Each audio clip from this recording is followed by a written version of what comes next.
warahmatullahi wabarakatuh. Bismillahirrahmanirrahim. Innalhamdalillah nahmaduhu wa nasta'inuhu wa nastaghfiruh wa na'udzu billahi min syururi anfusina wa min sayyiati a'malina. May yahdihillahu fala mudilla lahu wa may yudlil falan tajida lahu waliyyan mursyida. Asyhadu an la ilaha illallah wahdahu la syarika lahu wa asyhadu anna Muhammadan abduhu wa rasuluhu la nabiyya ba'dah. Allahumma shalli ala Muhammad wa ala ali Muhammad kama shallaita ala Ibrahim wa ala ali Ibrahim wa barik ala Muhammad wa ala ali Muhammad kama barakta ala Ibrahim wa ala ali Ibrahim fil alamin innaka Hamidum Majid. Amma ba'du. Ma'asyiral muslimin rahimani wa rahimakumullah, usikum wa nafsi bi taqwallahi faqad faza man ittaqa. Ibu-ibu, bapak-bapak, adik-adik para jamaah yang dirahmati Allah Subhanahu wa taala. Semoga dalam 30 menit kurang lebihnya ke depan kita semuanya memperoleh ilmu, memperoleh barokah, memperoleh hidayah yang sebenar-benarnya dari Allah Subhanahu wa taala. Di siang hari ini kita akan membahas mengenai khalaf, sumpah. Saya rasa kita semuanya di masjid ini pernah sumpah. Sumpah. Dalam kitab itu sumpah itu dibahas sampai 3 kali, Pak. Pertama, itu dibahas berkaitan dengan malam yakna bil khalafi billahi. Orang yang tidak rela dengan sumpah menggunakan nama Allah. Apa maksudnya? Jadi kalau seorang A ini sudah sumpah menggunakan nama Allah, maka dalam iman kita dan tauhid kita, seorang B yang butuh sumpahnya seorang A tadi, maka wajib mempercayai kalau ini sudah menggunakan nama Allah, demi Allah. Nah, lafal sumpah itu kalau bahasa Arab boleh pakai billahi. Boleh pakai tak, tallahi. Boleh pakai wawahi. Dalam bahasa Indonesia terjemahnya sama, demi Allah. Jadi saya ulangi, dibahas mengenai malam yakna bil khalafi billahi. Orang yang tidak rela dengan sumpah menggunakan nama Allah. Maksudnya yaitu tadi, ini sumpah nama Allah, seorang yang lain butuh sumpahnya. Kalau yang sumpah tadi sudah menggunakan nama Allah, maka wajib untuk mempercayainya. Kalau orang bertanya, "Loh kok gampang itu Pak Ustadz?" Oh, nanti dulu. Yang sumpah saja, yang sumpah itu loh, tidak boleh menggunakan nama Allah sembarangan. Nah, itu loh. Sekarang 2024, ada enggak orang menggunakan nama Allah sembarangan? Rasanya ada, tidak bermaksud suudzon. Nah, ini di tauhid tidak boleh ini. Kalau pakai bahasa Jawa, cara Jawa, lakar iya ya iya, lakar enggak ya enggak, itu loh. Jangan sebenarnya iya tapi menggunakan nama Allah dengan meyakinkan orang lain tidak. Nah, begitu. Padahal iya. Ini kalau masyarakat kita menggunakan 1 poin sumpah ini aja, Pak, insya Allah kehidupan ini menjadi tertib, baik. Nah, itu 1 ya. 2, dibahas lagi kathratul khalaf, banyak sumpah. Tidak disuruh sumpah, sumpah. Hal yang enggak penting, sumpah. Itu sama dengan, ya sekali lagi pakai cara Jawa, nama Allah itu dipakai sebagai apa? Segojangan. Jadi wong Jawa segojangan. Sampeyan enggak Jawa kan enggak ngerti ya. Diikuti aja enggak apa-apa, nanti lama-lama kan ngerti. Terlalu mudah dan gampang menggunakan nama Allah. hanya sekedar supaya tidak dihukum, hanya sekedar supaya tidak kena pasal ini, pasal itu, hanya sekedar supaya tidak diketahui, lalu mempertaruhkan nama siapa? Allah. Hanya sekedar supaya barangnya laku, hanya sekedar supaya orang yang jual barang tadi yakin ya bahwa saya punya uang sekian-sekian, lalu menyumpahi. Itu namanya kathratul khalaf. Nah sekarang ini, siang ini yang dibahas adalah maja'a fil aqsami 'alallahi. Sumpah mendahului kehendaknya Allah. Beda-beda Mas. Nah, yang sekarang ini yang ini ya. Apa maksudnya? Saya mulai dari awal lagi tadi. Sumpah itu, sumpah tadi sudah saya sebutkan, boleh pakai wallahi, tawahi, billahi. Bahasa Indonesianya demi Allah. Di masyarakat kita, orang kalau mau diambil kesaksiannya disumpah dulu. Di masyarakat kita, orang kalau mau memangku jabatan 1 tahun, 2 tahun, 3 tahun, sekian periode disumpah dulu. Nah begitu kan. Orang yang dianggap tahu atau tidak tahu, dianggap memindahkan atau tidak memindahkan, dianggap mengambil atau tidak mengambil, supaya meyakinkan orang lain lalu sumpah. Nah di situ. Terus sumpah itu apa Pak Ustadz? Jawabannya gampang. Kalau pakai bahasa kitab, sumpah itu adalah tahqiqul amri au taqiduhu bi dzikrismillahi ta'ala au sifatin min sifatihi. Sumpah itu Mas, meyakinkan satu perkara. Caranya gimana? Menghadirkan nama Allah. Makanya tadi saya sebutkan, kalau orang sumpah itu ya untuk meyakinkan orang lain bahwa selama nanti saya menjabat 1 tahun, 2 tahun dan seterusnya, saya tidak menyalahgunakan jabatan itu, maka saya disumpah. Nah begitu. Jadi makanya enggak boleh di Islam itu main-main dengan sumpah itu. Wis kadung disumpah tapi goro. Nah, itu namanya laisa bita'zimillahi. Orang itu enggak mengagungkan nama Allah. Ya. Jadi, Pak Ustadz kalau begitu di dalam Islam untuk mendeteksi barang itu hilang atau tidak, dicuri atau tidak, pindah atau tidak, orang itu berbuat atau tidak, sangat mudah. Jawabannya iya. Hadirkan aja orangnya sumpah Pak. Ini bohong. Nah kalau orang bertauhid tidak mau bohong. Tadi saya sebutkan sekedar supaya enggak kena pasal ini, pasal itu, hukuman ini, hukuman itu, tuduhan itu, lalu meyakinkan dengan nama Allah. Jadi yang pertama tadi itu menggunakan nama Allah untuk meyakinkan satu perkara.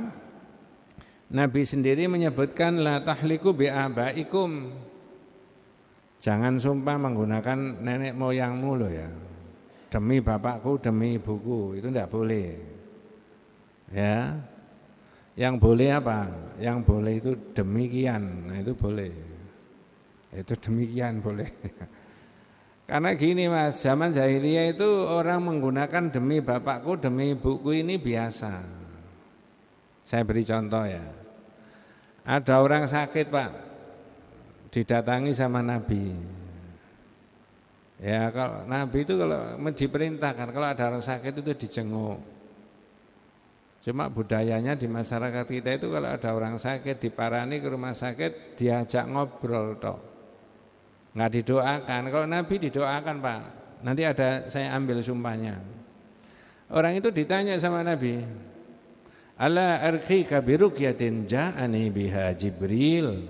Pak, saya mau saya bacakan doa di ruqyah. Ruqyah, ada bahasan sendiri ruqyah. Saya bisa begini ini diajari Jibril. Berarti gurunya nabinya panjenengan itu Jibril. Ada di Sidoarjo itu ada jamaah yang tanya, "Ustaz, kalau begitu rumahnya Rasulullah itu bolak-balik didatangi Jibril, malaikat Jibril." "Iya, Bu." Kadang diketahui, kadang tidak. Kadang dengan para sahabat begini, malaikat Jibril itu datang, ya, tidak dalam bentuk malaikat tapi dalam bentuk seperti manusia. Lah kalau rumah kita ya nggak mungkin didatangi malaikat Jibril, nggak ada menyampaikan wahyu. Saya guyoni begini, terakhir paling didatangi siapa? Israel paling terakhir, wis gak balik mana itu. Ya, karena Israel tugasnya apa, Mas? Sampean menyebut Israel aja kok enggak berani itu ya. Ya sudah urusannya Allah itu ya. Terus orang itu tadi yang ditanya Nabi tadi ya. Jawabnya gini, bi abi wa ummi ya Rasulullah. Bala ya Rasulullah, bi abi wa ummi. Iya Kanjeng Nabi, demi bapakku, demi ibuku. Tidak boleh, lama-lama enggak boleh sumpah menggunakan nenek moyang. Maka dalam hadis, la tahliku bi abaikum, jangan sumpah menggunakan nama nenek moyangmu. Man khalafa billahi falyusaddiq aw walyasduq. Siapa yang sumpah menggunakan nama Allah, hendaklah ngomong benar. Ini Pak enggak boleh bohong. Makanya tadi saya singgung, sekarang itu kadang-kadang orang seenaknya demi Allah, demi Allah. Nah, itu kalau pakai bahasa Surabaya itu melecehkan Allah, Pak. Sampai itu sumpah demi Allah bohong, itu tidak boleh. Sampai itu sebelum memangku jabatannya disumpah pakai nama Allah demi Allah tapi mengkhianati, tidak boleh, dosa itu Pak. Ya. Wa man khalafa billahi ya. Faman khulifa lahu billahi falyarda. Siapa orang yang sumpah menggunakan nama Allah, hendaklah orang itu ridho. Ya. Wa man lam yarda falaysa minallahi. Siapa yang tidak ridho, dia tidak termasuk bagian yang dicatat oleh Allah dapat kebaikan. Jadi maksudnya, ringkesnya, ini mau tak tinggalkan bab ini. Kalau seorang sumpah dengan nama Allah, orang lain wajib apa? Percaya. 1, 2. Banyak sumpah, tidak penting sumpah, ya. Barang yang nilainya tidak terlalu mahal hilang sumpah demi Allah. Itu kata Rasulullah sama dengan ja'alallaha bidha'atahu la yashtari illa biyaminihi wa la yabi'u illa biyaminihi. Itu sama dengan orang menjadikan Allah sebagai barang dagangan. Jenenge Gusti Allah itu loh dipakai sebagai barang dagangan.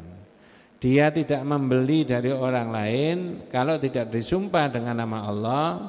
Dia sendiri tidak menjual kepada orang lain kalau tidak meyakinkan dengan sumpah demi nama Allah. Wallahi, wallahi. Ini barangnya sampean asli, wallahi asli. Padahal enggak disuruh sumpah. Ya. Ini kulaknya berapa? Demi Allah sekian. Nah, itu enggak disuruh, itu enggak boleh. Itu namanya kathratul khalaf, banyak sumpah. Jadi jangan nama Allah itu diobral, terus jangan diobral. Nah sekarang ini masih ada waktu cukup banyak. Itu al-aqsam 'alallahi, sumpah mendahului kehendaknya Allah. Ini saya lihat yang hadir banyak yang masih muda, adik-adik di bawah 50, di bawah 40.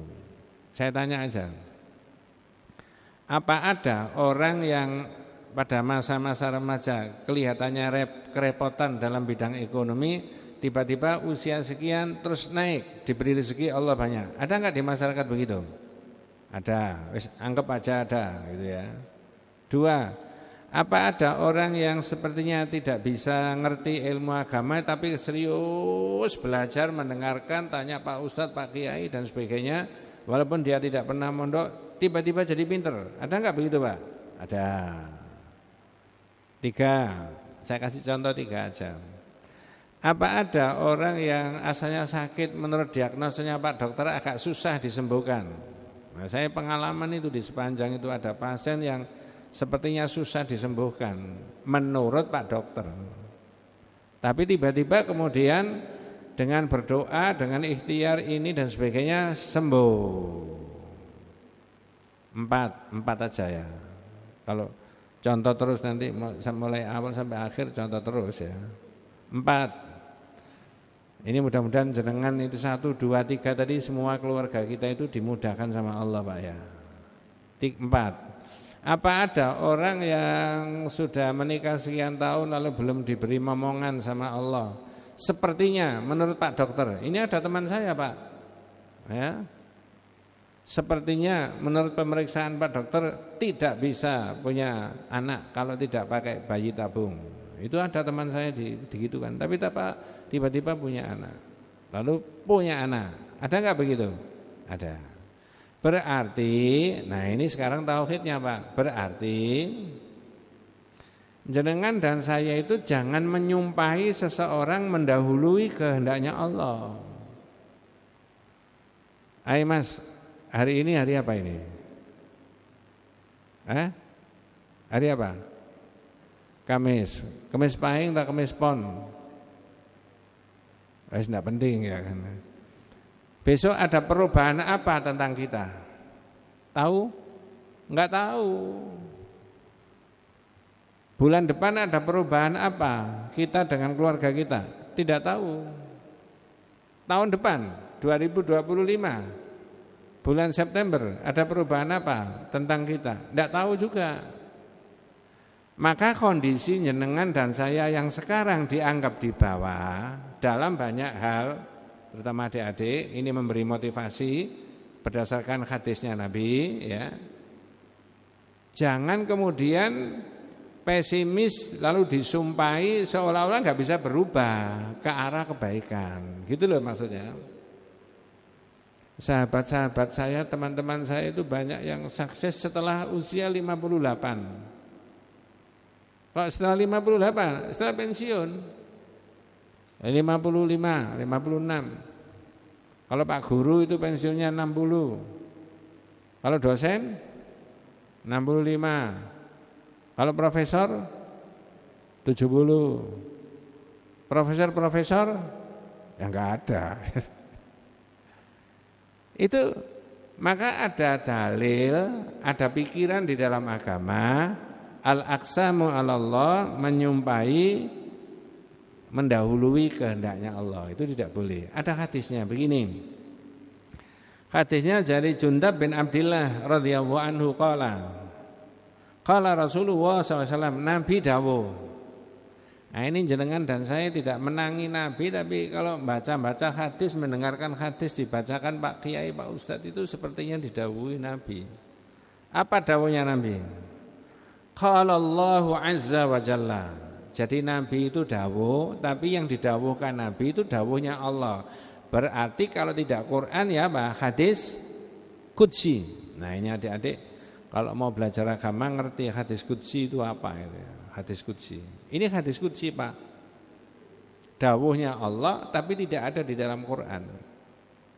Apa dawuhnya Allah menurut Nabi tadi? Ya. Man dzalladzi yata'alla 'alayya alla aghfira li fulanin inni qad ghafartu lahu. Siapa yang bersumpah, kata Nabi, dawuhnya Allah ini, bahwa saya tidak mengampuni dosa seseorang, maka sesungguhnya qad ghafartu lahu, maka sesungguhnya aku mengampuni orang itu tadi. Ya, wa akhbattu amalaka. Justru orang yang sumpah itu tak hapus amalnya loh. Jadi risikonya orang sumpah mendahului kehendaknya Allah. Dalam lafal hadis ini dosa. Wes demi Allah nggak bisa diampuni. Jangan. Allah Maha Pengampun, Maha Penyayang. Coba saya tanya sekian banyaknya 1, 2, 3, 4. Mudah-mudahan tidak lupa. Ayo Mas, siapa yang pamannya Rasulullah yang meninggal di perang Uhud? Jawabannya? Saya saja yang jawab kalau tidak ada yang jawab. Namanya Wahsy. Hamzah bin Abdul Muthalib. Nah, karena enggak ada yang jawab, saya tambah keliru tadi ya kan. Hamzah bin Abdul Muthalib. Pertanyaannya, siapa yang membunuh? Nah, yang membunuh ini yang mau tak ceritakan. Wahsy. Wahsy itu Pak masuk di peperangan Uhud, tapi dia bukan tentara. Misinya Wahsy bunuh Hamzah bin Abdul Muthalib. Nah, ini saya enggak menceritakan proses pembunuhan. Wahsy itu Hamzah ditombak Pak. Kena di perutnya gini, tembus sampai di sini. Ya mati. Nabi sangat sedih dengan meninggalnya pamannya tadi. Jangan kalau tindak di Madinah itu di lereng Gunung Uhud itu ada makamnya para syuhada Uhud, termasuk Hamzah bin Abdul Muthalib, Sayyidus Syuhada, syahid yang paling besar. Nabi susah. Loh, Wahsy ini tugasnya itu kalau pakai bahasa sekarang ini pembunuh bayaran, Mas.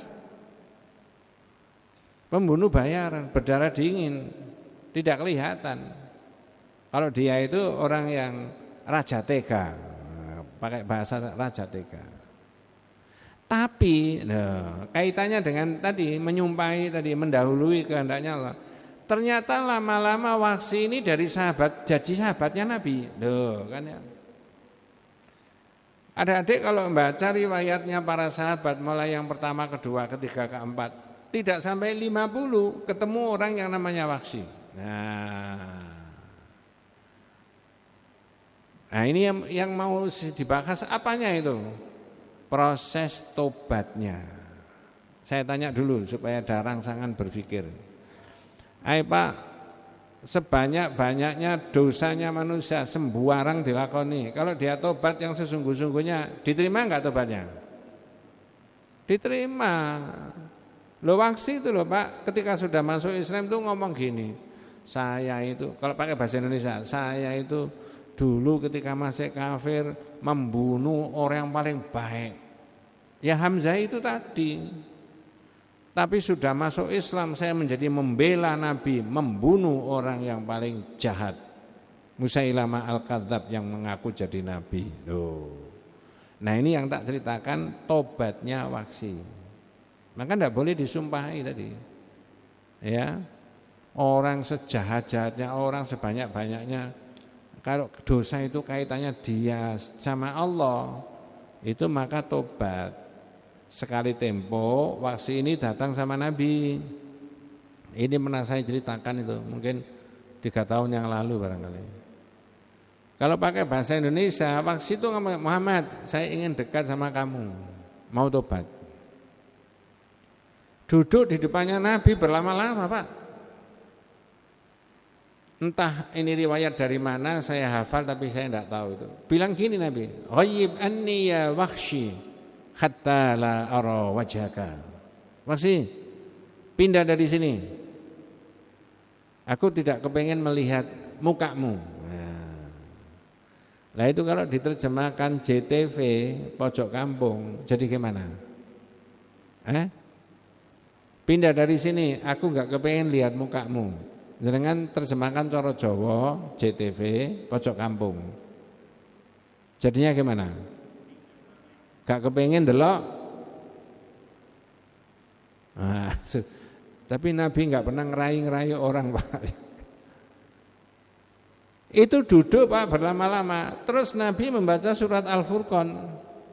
Walladzina la yad'una ma'allahi ilahan akhar wa la yaqtuluna an-nafsal lati harramallahu illa bil haqqi wa la yaznun wa may yaf'al dzalika yalqa athama. Saya terjemahkan bebas, Mas. Orang yang diterima tobatnya itu ya orang yang enggak pernah bunuh. Nah, kamu sudah bolak-balik bunuh orang. Ya, tidak pernah syirik. Nah, kamu syirik sama Allah. Ya, tidak pernah berzina, kamu seringkali berzina. Ayat ini surat Al-Furqan tadi ayat 68 menjelaskan di bagian awal ini Wahsy sudah bergelimang dosa, syirik, membunuh orang, berzina dan sebagainya. Ya, cuma ayat ini enggak menyebut judi online, itu enggak ada itu Pak. Karena waktu itu belum ada online. Ya. Tapi Wahsy enggak pindah, wong dia ingin jadi orang baik kok, berserius-serius kok. Yang jenengan ini kan tidak pindah, wong kepengen dapat ilmu kok walaupun tidak banyak. Ya. Nabi membaca ayat lagi yang kedua. Innallaha la yaghfiru ay yushraka bihi wa yaghfiru ma duna dzalika liman yasha. Mas, Allah itu tidak bisa mengampuni dosa syirik kalau tidak dengan tobat, tapi dosa selain syirik diampuni. Jadi dari 3 dosanya Wahsy tadi dalam surat Al-Furqan tadi, syirik, membunuh orang, berzina, ditandaskan yang kedua, ini bisa diampuni kecuali syirik, dosa besar. Tapi ada keterangan lain, kalau syirik sendiri bertobat setobat-tobatnya diterima, Pak. Tapi Wahsy ini enggak pindah-pindah, dia ingin jadi orang baik kok.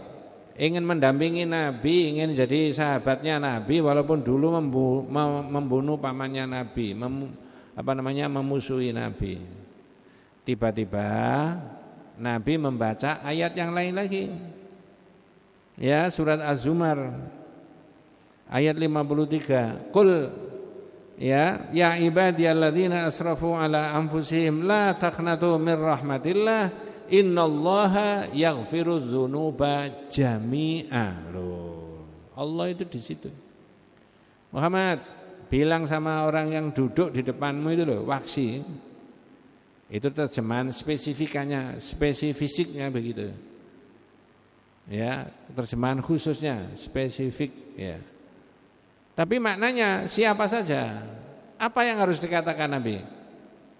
Wahai hambaku yang melampaui batas, jangan putus asa dari rahmat Allah. Mengapa tidak boleh putus asa? La taqnatu mir rahmatillah. Innallaha yaghfiru dzunuba jami'a. Allah itu mengampuni semua dosa. Jadi dalam pandangan Islam, wabil khusus tauhid, naudzubillah min dzalik, mudah-mudahan begitu. Orang yang sudah dibawa, Pak, ekonominya dibawa, sehatnya dibawa, tidak sehat, ya. Pengetahuannya kelas bawah, dosanya kelas bawah, banyak dilakukan. Itu tidak boleh pesimis tadi. Karena rahmat Allah itu luas. Apalagi disumpahi, demi Allah kamu enggak bisa, itu enggak boleh. Itu berarti sumpah mendahului kehendaknya siapa? Allah. Enak. Jadi terutama adik-adik yang muda-muda dimotivasi. Islam itu, Ustaz, rahmat Allah itu luas. Iya, ada hadis Muslim menyatakan apa? Rahmat Allah itu 100, Pak.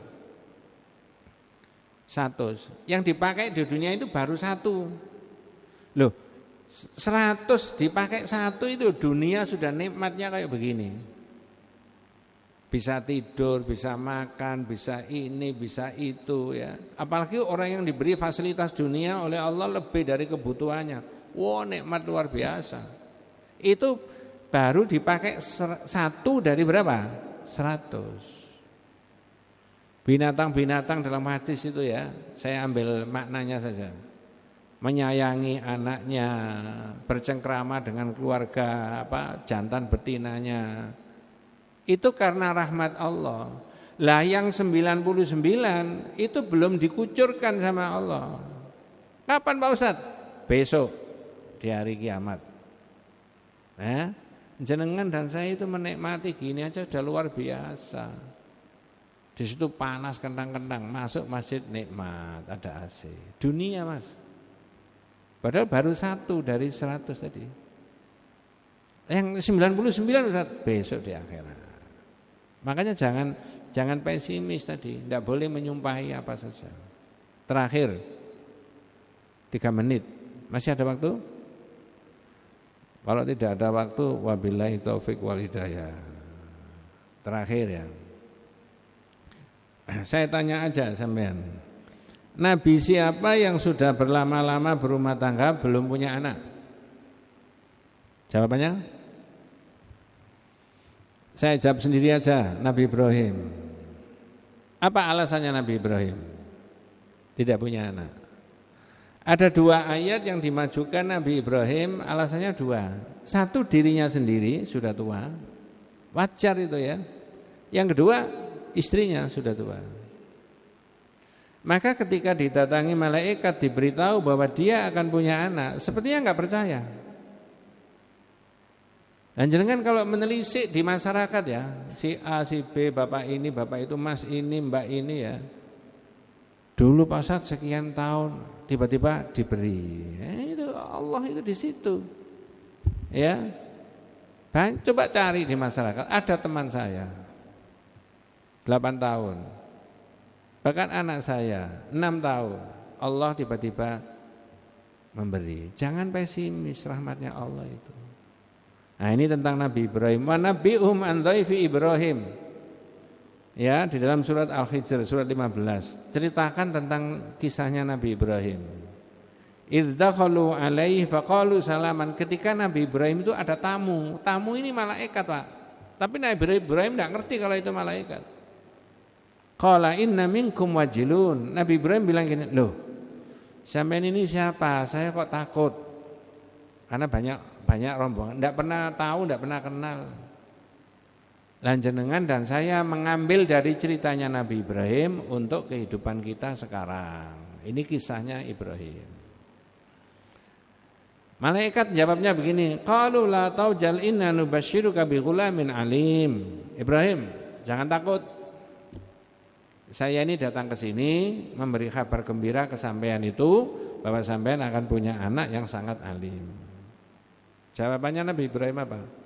Qala, Nabi Ibrahim menjawab, abasyartumuni ala ammasani al-kibaru fa bima tubasyirun. Loh, dengan cara apa? Coba. Loh, Nabi itu dengan cara apa kamu memberitahu kabar gembira kepada saya bahwa saya akan punya anak? Ya. Karena merasa sudah sepuh. Jangan pakai bahasanya dulu ada pelawak, masa enggak mampu, jangan itu ya. Apa jawabnya malaikat? Qalu, malaikat menjawab, basyarnaka bil haqq fala takum minal qanitin. Ibrahim, kata malaikat rame-rame.